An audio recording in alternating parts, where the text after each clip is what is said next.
Hi friends, welcome to Ranji's Casual Talk, a talk related to cash, financial planning. As a consultant, നമ്മൾ സംസാരിക്കുന്ന സമയത്ത് normally financial പ്ലാനിങ്ങിനെ കുറിച്ച് സംസാരിക്കാം. അപ്പോൾ പലരുടെ ഉത്തരം എന്ന് വെച്ചാൽ ഞാൻ ഇൻവെസ്റ്റ് ചെയ്തിട്ടുണ്ട്, എനിക്ക് ഇൻഷുറൻസ് ഉണ്ടെന്നാണ്.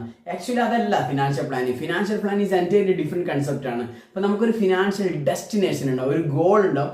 ആ ഗോളിലേക്ക് എത്താൻ വേണ്ടി നമ്മൾ എന്തൊക്കെ കാര്യങ്ങൾ ചെയ്തിട്ടുണ്ട് അതൊക്കെയാണ് ഫിനാൻഷ്യൽ പ്ലാനിങ്ങിൽ വരിക. നമ്മളൊരു RD ഉണ്ട്, അല്ലെങ്കിൽ ഒരു KSF പോലുള്ള സ്ഥാപനങ്ങളിൽ ചിട്ടി ഉണ്ട്, അല്ലെങ്കിൽ ഒരു കുട്ടികളുടെ വേണ്ടി ഒരു എഡ്യൂക്കേഷൻ ഉണ്ട്. അത് മാത്രം ചെയ്തുകൊണ്ടോ അല്ല ഒരു നോർമൽ ഒരു ഇൻഷുറൻസോ നിങ്ങളുടെ ഇൻവെസ്റ്റ്മെന്റ് മാത്രമാണ് അതൊരു ഫിനാൻഷ്യൽ പ്ലാനിങ് അല്ല. അപ്പോൾ ഫിനാൻഷ്യൽ പ്ലാനിങ്ങിലാണ് ആദ്യം നമുക്ക് മനസ്സിലാക്കേണ്ടത് കൃത്യമായ ഫിനാൻഷ്യൽ ഡെസ്റ്റിനേഷൻ.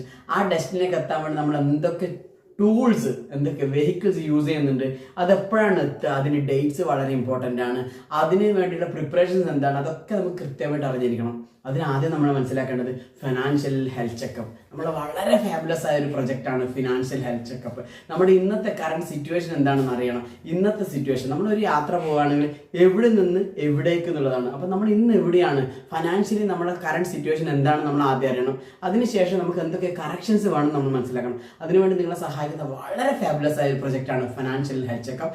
നിങ്ങളുടെ ഫിനാൻഷ്യൽ പോർട്ട്ഫോളിയോയിൽ വേണ്ട എല്ലാ കാര്യങ്ങളും ആ ഒരു ഫിനാൻഷ്യൽ ഹെൽത്ത് ചെക്കപ്പ് റിപ്പോർട്ടിലുണ്ടാവും. FHC report. Definitely we are just call away from you. Thank you so much.